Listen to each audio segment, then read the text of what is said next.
Thank you for tuning in today and welcome back to another episode of The Source. I'm your host, Zain Raza.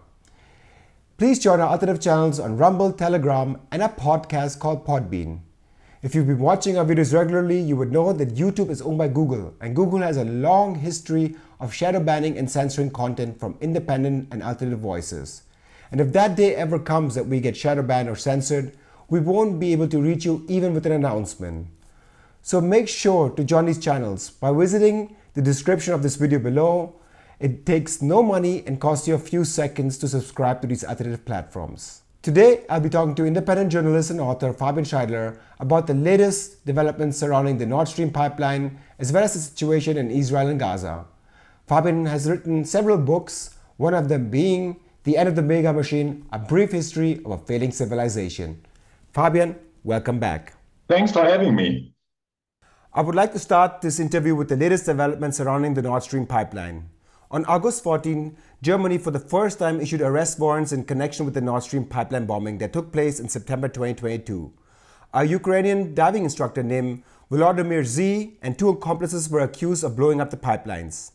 Both the German media and the state public prosecutor's office are sticking to the Andromeda yacht story, claiming that there's clear evidence from foreign intelligence services as well as photographic material.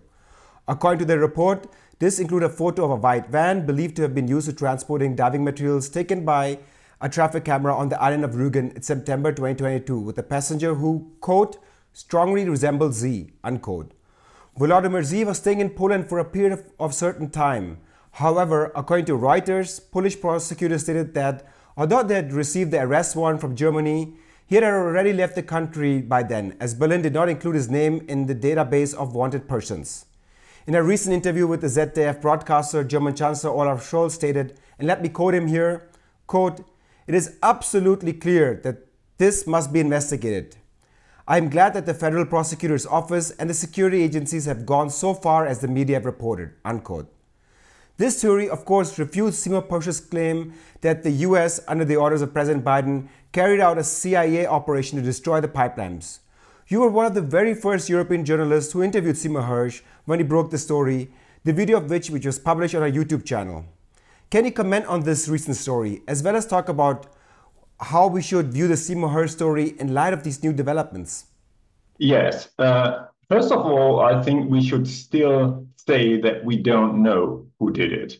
I mean, there are various, or there have been various narratives. The first narrative was that Russia was to blame. That was basically what Western media said for almost half a year after the incident. And although there was no indication at all that Russia was behind that, I mean, they own the infrastructure, 50% of the infrastructure, and they have no real interest to do that. And even CIA boss William Burns said that there is no indication that Russia is behind that. Although that was the case, many of our politicians and even some media keep parroting that maybe the Andromeda story was a false flag operation by the Russians and so on. But there's no indication of that. But it's interesting to see how long this narrative that Russia blew up its own infrastructure was perpetuated.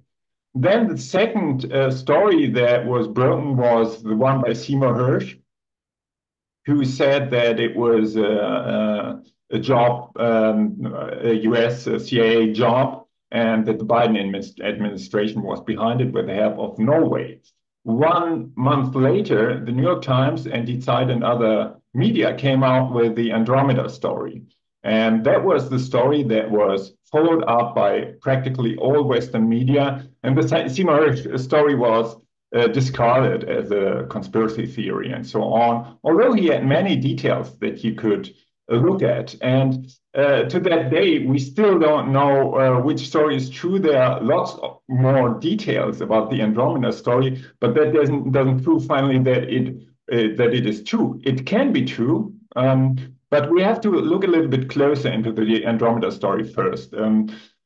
What is interesting about the latest arrest warrant of that person called Volodymyr Zuravlov is that the Germans issued the arrest warrant, but the Polish administration didn't do anything.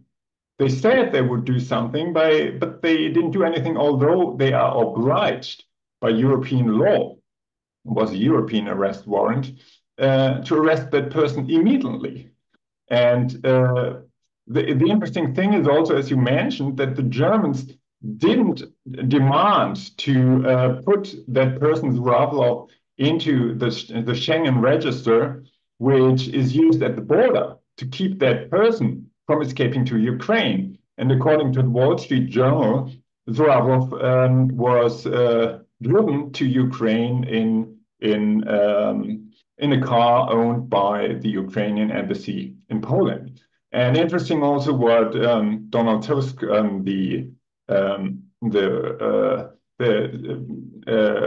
Polish prime minister, said after that person escaped. He said, "Well, you Germans who supported the Nord Stream pipelines, just shut up and apologize," which is a very strange kind of comment by head of state when it comes to international terrorism, because the bombing of the Nord Stream pipelines was the largest sabotage and the largest act of state terrorism in Europe for decades.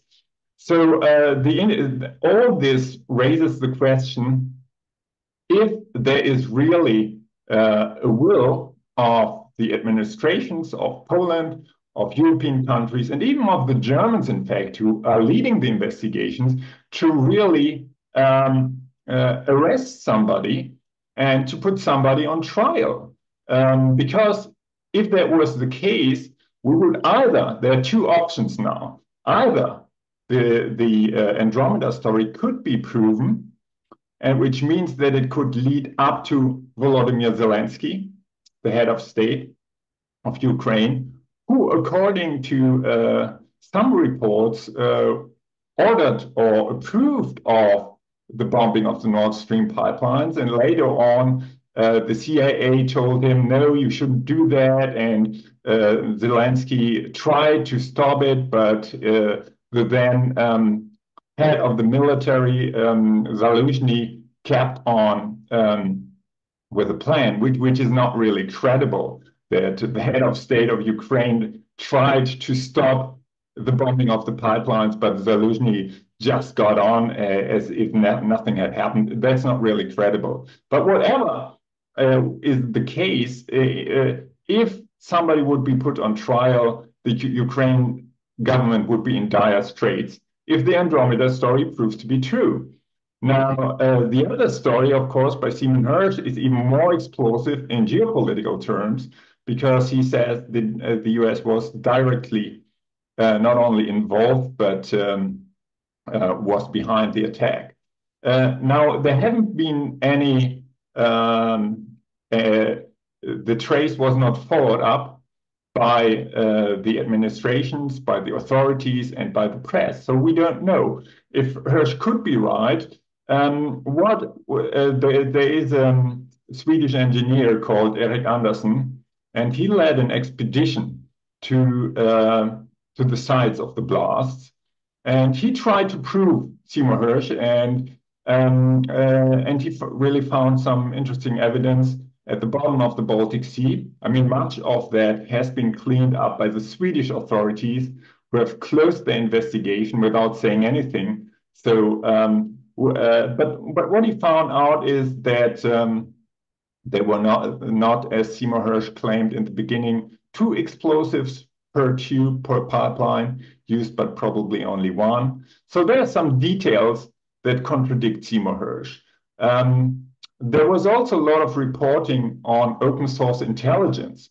That's data that can be openly collected about movements of ships and airplanes and so on in the Baltic Sea and around the world.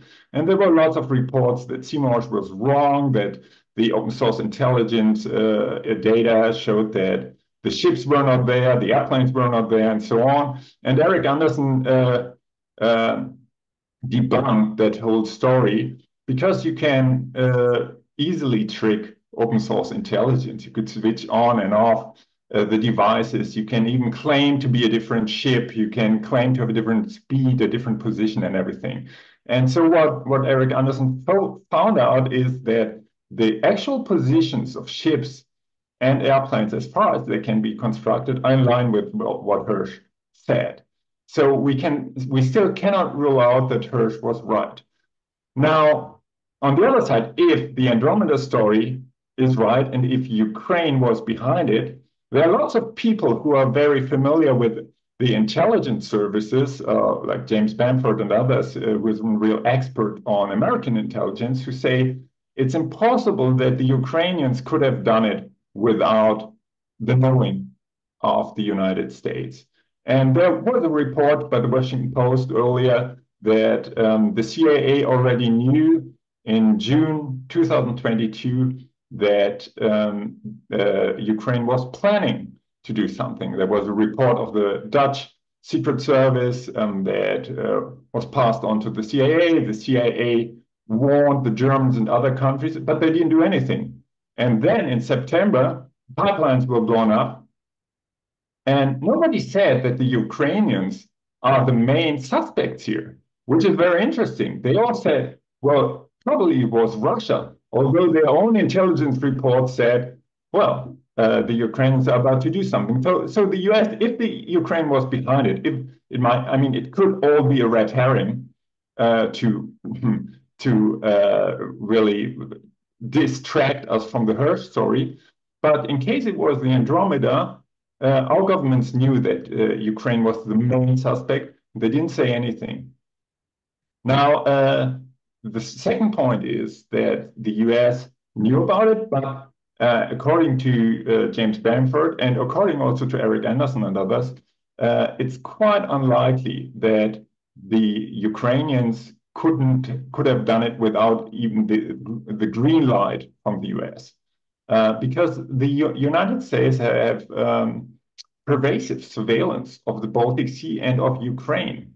They have undersea surveillance with microphones, which is very high tech. They put it up with the help of the Swedish a long time ago. They have pervasive intelligence of what's going on inside Ukraine, in the government, in the military, in the Secret Service. The Secret Services of Ukraine and America are very close. So it's practically impossible that the US didn't in some way know or even approve or support the operation. Now, whatever comes out in the end, if there will be a result of the investigations, it's extremely embarrassing for the West, to say the least, because it was either our closest non-NATO ally that bombed crucial infrastructure of Germany, or it was the United States, or both of them. And Poland probably or possibly was complicit in all of that. What does that mean? That means that this great alliance of the West that stands for Western values, whatever they are, is in fact fractured. And some of our allies bomb our own infrastructures. I mean, that's really a very explosive story. And that explains why our governments and our authorities were so slow to really find out what's happening, and still are. I mean, the fact that the main suspect now, Zravlov, could escape to Ukraine, that the Germans don't even ask the Ukrainian government, their close allies. I mean, they're giving weapons worth billions every year, even much more in finance. And they don't even dare to ask Ukraine to have a talk with that person. I mean, that's really interesting. And I think the German government, Scholz, tries to disconnect the Nord Stream story from the help of Ukraine. But I think it's a quite awkward maneuver to do so, because in fact, if it turns out that Ukraine bombed our infrastructure, how can we go on to give them weapons and to provide them with the means to do even more harm? A very detailed answer. I had so many questions, but you answered all of them in this very detailed analysis of yours. So let us switch to the war in Ukraine. British Prime Minister Starmer and US President Biden met in Washington recently to discuss support for Ukraine in its war against Russia. or their agenda was the issue of giving Ukraine the permission to use Western-made long-range weapons to target sites deep into the Russian territory. According to Ukraine President Zelensky, these long-range capabilities will protect Ukrainian life and people and are essential to defeating Russia. Russian President Putin, on the other hand, warned that if the West decides to pursue this, then NATO will be effectively at war with Russia. Although the discussion on long-range missiles was considered productive by the British Prime Minister Starmer, no new agreement on delivering long-range missiles to Kyiv was reached. On the front line, the war continues to rage. Today, the BBC is reporting that a partial evacuation has been ordered in Russia's Tver region after Ukraine conducted a massive drone attack at a military site where weapons that Russia uses for its offensive were being stored. According to the BBC, Kiev has grown confident and has ramped up its drone attacks inside Russia as far as 1,800 kilometers. In your view, should the US, UK and other NATO partners permit Ukraine to use NATO-made long-range missiles to target sites deep into Russian territory, especially given the fact that the long-range drone attacks of today and over the last months by Ukraine have proven that Ukraine is only concerned to targeting military sites that Russia is using for its offensive? Yes, I think we are sort of at a crossroads in that war. Ukraine tried that offensive in the Kursk region, which was rather a public relation offensive to tell the world, well, we are still alive, we can conquer some territory inside Russia. But it was militarily was very counterproductive because it stretched the front line even longer, and the Ukrainians are running out of soldiers. They have about 200,000 according to estimates, and the Russians have like 690,000. And they have huge difficulties in recruiting soldiers. Or they also were running out of ammunition and so on. And so stretching the front line is bad for the Ukrainian military. It was just a public relation move to draw the West deeper into the conflict. And now Russia is advancing steadily. And so there's a lot of nervousness, to say the least, in Washington and London, Paris, and Berlin, because they fear that Russia indeed will win that war. There's no talk anymore about Ukraine reconquering the Donbass, let alone Crimea. I mean, that has always been a fiction, but it's now everyone even approves that this is fiction. And now there's a turning point because Ukraine is asking for these long-range missiles, permissions to launch them deep into Russian territory. And the West has to decide whether they will go down that path of escalation, with Putin saying, well, if you do that, we are at war with NATO. That's what he said. And I think the Biden administration is considering this really deeply because they haven't said anything after the meeting with Keir Starmer in Washington. There was no comment. And I think it would be highly dangerous if they would give Ukraine the permission to escalate that war in that way.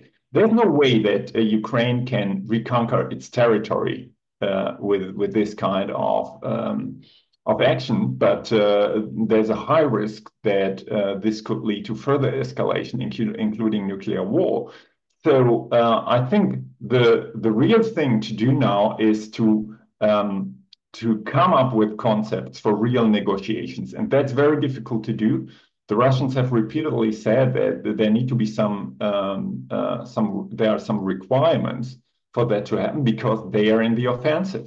They have the upper hand now. So all this talk about Zelensky's peace plans, or in Ukraine they are called victory plans, but there's no victory at hand for Ukraine. What could be done is to have really an international framework, including China, Brazil, the United States, under the umbrella of the United Nations and maybe led by Guterres, the General Secretary, to really come up with a serious frame for negotiations for ceasefire and peace talk. That would be that possibility, which is a faint possibility in that very moment, would be destroyed if the West would allow Ukraine to launch these missiles. That would only escalate the situation without providing any solution for Ukraine, because finally the borderline will be fixed according to the front line. You talk about the escalation threat. However, when I watched the Tagesschau or today I read the BBC, they are always providing a different perspective in which they state that Putin has made similar threats when it came initially to defensive weapons, then to the Patriot systems, then to tanks, then to fighter jets, then to medium-range missiles. However, Russia never made real on the threat. And as we can see, there was never any retaliatory strike on a NATO country or the use of nuclear weapons. Why is it different this time, in your view? Well, I don't know if it's different this time, but if the Tagesschau and the rest of them are wrong, we are all dead. I mean, that's a risk that we cannot take. It's so utterly dangerous that we should not take the risk. I mean, we are not in the head of Vladimir Putin, and I don't want to risk my life, the life of my family, and the life of all other people because I have maybe a misconception of what's going on in the head of Vladimir Putin. I mean, that's a very bad gamble that we're doing here, and it doesn't provide any solution. So it's highly irrational.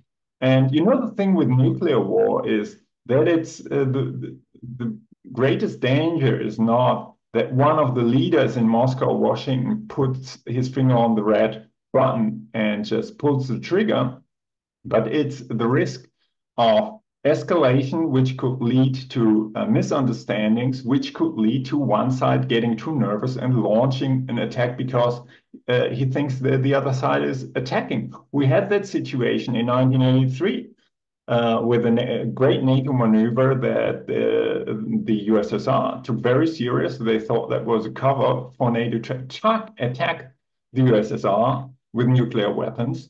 And they were about to pull the trigger, and it was just one person in the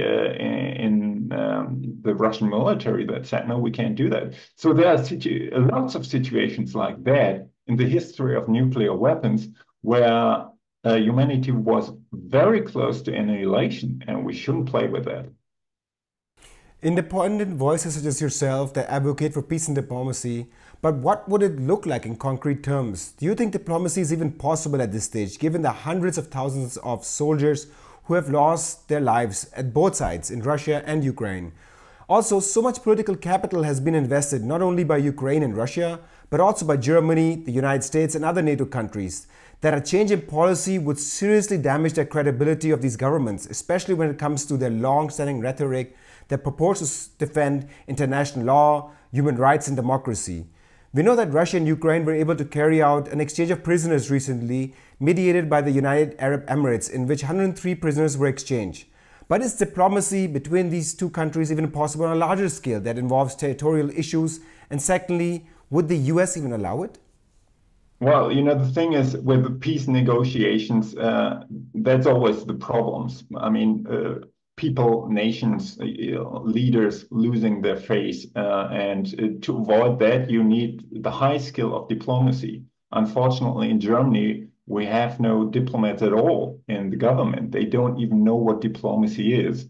But Germany is irrelevant in the current situation. It has made itself irrelevant because it's just parroting US positions and doesn't have its own position on these issues. Now, when we look back to the peace negotiations more than 2 years ago, there were very serious negotiations, and the Turkish negotiators did a very good job. They came very close to an agreement, and now we know that the story that Boris Johnson came on April 9, 2022 to Kiev to tell them not to negotiate is most probably true because Victoria Nuland, the Undersecretary of State then, said that was the case. They told them not to negotiate. So the US was the main obstacle to reach a peace. Tens of thousands, even hundreds of thousands of people would now still be alive, and Ukraine would have the largest chunk of their territory if the negotiations would have succeeded, and the US would not have intervened. Now, the situation, as you said, is much more difficult. People are traumatized. There is a lot of human losses, and that makes it much more difficult to get out of it. But I think there is a lot of incentive even for the West to get out of it because they know they can't win the war. Now, for Washington, of course, it's all about the elections. And so I think Biden and Harris want to avoid a disaster in Ukraine and to lose their face in the Ukraine war until the election. But there might be a window of opportunity after the election. If Trump wins, we don't know. I mean, he's been boasting that he will end the Ukraine war in a day, but he's lying as soon as he opens his mouth. We don't know if that's true. I mean, he was opposed to the war from the outset.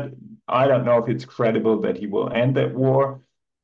When it comes to Harris and Biden, Biden will be a lame duck before the inauguration of Harris, and that could be an opportunity for him to sneak out of this whole thing. And Harris could move in as a new president without that legacy. So I think that's a window of opportunity, and I think European leaders, if they have some brains left, should use that opportunity to prepare. And we know from some reports that there is a divide within NATO, within the West, whether to go more into escalation or whether to sneak out into some kind of negotiation. And when it comes to the terms on the ground, it's very clear what it's all about. It's about NATO and it's about territory. So Russia won't give up the territory they have conquered. Maybe there can be some swaps of territory between Ukraine and NATO, but they won't give up their territory. And the second thing is NATO. We don't know. Russia said repeatedly that they won't accept NATO membership, but we don't know if that could be changed in negotiations. I doubt it. But these are the two main issues. Let us switch to the Middle East, in particular the situation in and around Israel and Gaza. I would like to first recap the situation there for our viewers. Israel's war against Hamas in the Gaza Strip continues. In just a few weeks, it will be its first anniversary. It is estimated that around 41,500 civilians have been killed by the Israeli military offensive in Gaza so far.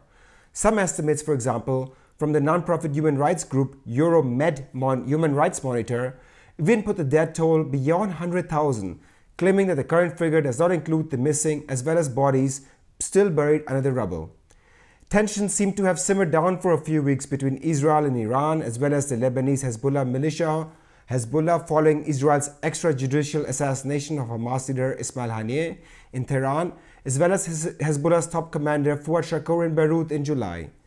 Now they've returned to an all-time high again, as just this week, Israel conducted a major sophisticated remote attack in Lebanon by targeting the pagers of Hezbollah militants. Around 3,000 people were injured and 12 killed, including 2 children. And according to my research, there is no evidence yet that all 3,000 people injured were part of Hezbollah's network. Hezbollah has vowed to retaliate against Israel, and even though it initially looked like Iran was holding off against a retaliatory strike in response to the assassination of Ismail Haniyeh on its territory, there is strong possibility now that it may pursue that after all. Can you first comment on Israel's pager attack with a focus on how the German media have covered this attack, and then talk about the geopolitical implications that Israel's actions could have on the wider region as well as on the globe?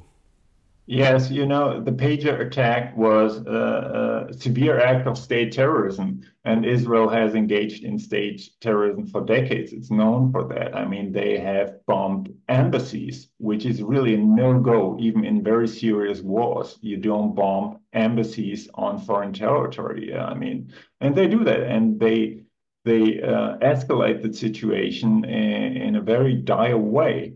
And they certainly killed many civilians and wounded many civilians. And the reaction of some of the German media was really outrageous. I mean, some of the conservative commentators said, "Well, how great that these men lost their boats because their pagers exploded in their pockets." I mean, that was really very inhumane, the way they responded. There was a 10-year-old girl reported to have been killed and many other civilians. And, you know, the conflict with Hezbollah is a very long-held conflict. Israel invaded Lebanon, and all this was, of course, in violation of international law. And I think what Israel now is doing is to distract also from the failure of the Gaza war. I mean, the Gaza war is a series of massive war crimes, to say the least. It's probably genocidal in its dimensions because the intent is there to really destroy large parts of the population, to cut them off from water, health, and food, and so on. And these new estimates that maybe more than 100,000 people were killed. It's outrageous. It's one of the worst wars that we have seen for decades. More journalists have been killed in that war by Israel than in any other recent conflict. More people who work for international organizations have been killed than in any other recent conflict. And also, if you compare that to the war in Ukraine, which is a very bad war already, but this outdoes the Ukraine war by far. And now, concerning Hamas, all the offensive, all the destructions in Gaza, they've destroyed all universities and so on, is a major failure because Hamas is still there. Hamas is saying, well, if the war ends, we will be the major force in Gaza. And they might be right. It's a complete failure. And they haven't freed the hostages and so on. And so to distract from that, I mean, that's the kind of very cruel and inhumane power games that Netanyahu is playing. He distracts to escalate the war in Lebanon. And for Israel, for the future of Israel, all this makes things much worse. Because they have the Houthis. The Houthis have launched recently a rocket which arrived near Tel Aviv, near Ben Gurion Airport.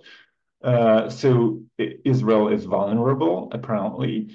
And if they have a war on three fronts, it's very bad for the state of Israel. And the point here is that many Israelis are leaving the country and the economy goes down because people are not investing in a country that is fighting three wars at the same time. I mean, the Netanyahu government is really destroying Israel. It has destroyed Gaza. It is about to destroy the West Bank. I mean, this open talk, they want to annex the West Bank, but they are destroying Israel as well. Can you talk about how this will end? Will the Israeli state collapse at a certain point, or will the West be forced to act and reign in Israel? And how will that look like? And secondly, could you talk about the geopolitical implications of Israel's actions? Well, they could end that war very easily if the US would stop to ship weapons and money to Israel, and the Germans would do so as well, and other Western countries. They can go on with it. I mean, formally, in formal terms, Germany reduced its delivery of weapons, but there's a lot of tricks.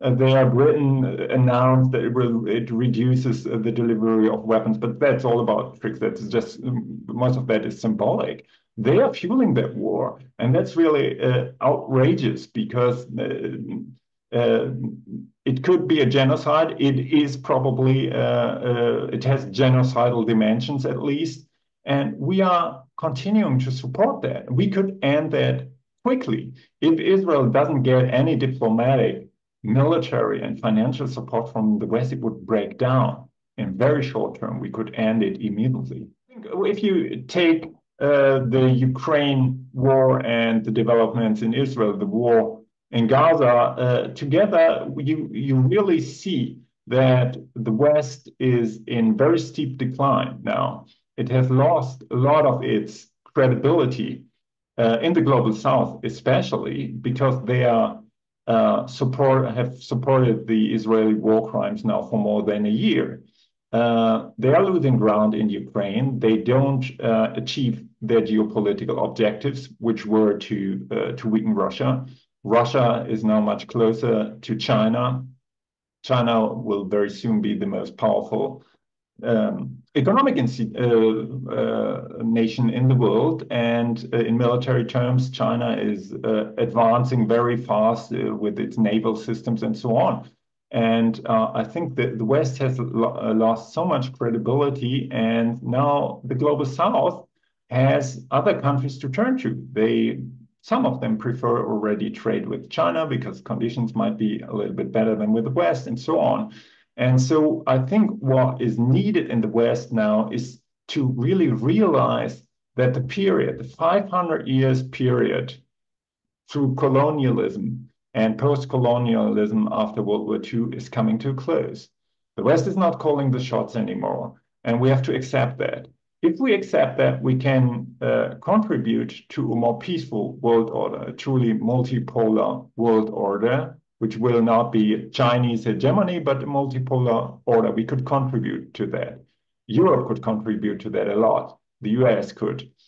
But if we still pretend that we are the boss, we really risk that we go down the spiral of escalation, not only with Russia, but with China. I mean, there's a lot of warmongering when it comes to China. Could easily escalate when it comes to Taiwan. We see a lot of war talk, even in the EU, by Ursula von der Leyen and others, that Europe would play a role if there's an escalation, a military role if there's an escalation in Taiwan, and so on. And this is a very dangerous development. We should become more modest in the West and become good citizens in the world and not try to impose our failed hegemony on other peoples.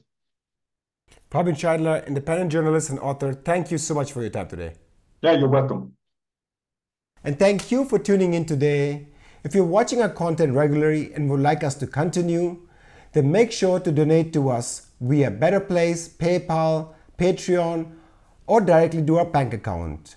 We're an independent and non-profit media organization that does not take any money from corporations or governments, all with the goal of providing you with information that is free from external influence. We thank you for your support and for tuning in. I'm your host, San Raza. See you next time.